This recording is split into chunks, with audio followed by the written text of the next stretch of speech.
ડભોઈ તાલુકાનું છેવાડાનું ગામ ભિલોડી આવેલું છે। ત્યાં 2 આંગણવાડી છે અને બિલકુલ જર્જરિત હાલતમાં છે।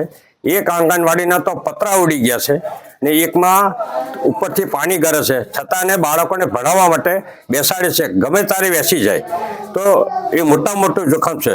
તો સરકાર લાખો ને કરોડો રૂપિયા જો શિક્ષણ પાછળ ખર્ચ કરતી હોય તો આંગણવાડીને સુધારવાનો પહેલો પ્રયત્ન કરવો જોઈએ। અને બાળકોનું ભવિષ્યનું હું બાળકોને નાના બાળકોને કઈ દુર્ઘટના બનશે તો જવાબદાર કોણ રહેશે એમ।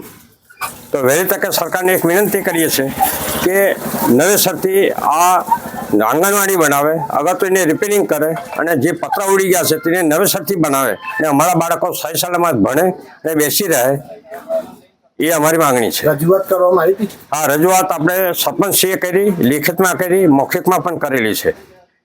કેટલા ટાઈમથી હવે આંગણવાડી જર્જરિત હાલત? આ લગભગ 1-1.5 વર્ષથી તો આ છે પેલી ને એક આ છે 6-7 મહિનાથી। ભિલોડિયા ગામમાં 2 આંગણવાડી આવેલી છે તે જર્જરી હાલતમાં છે।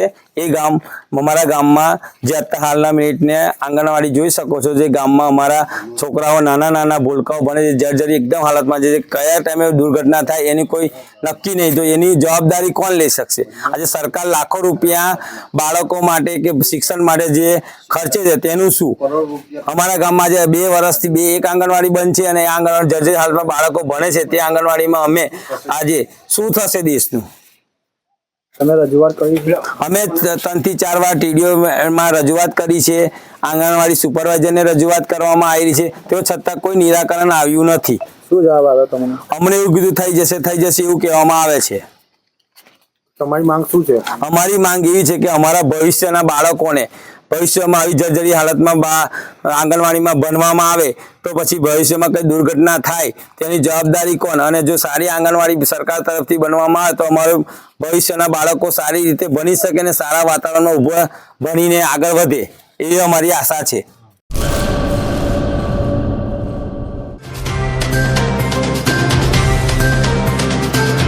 તમારા મનની વાત માં ન્યૂઝ લાઈવ ઉપર સાંજે 5:30 કલાકે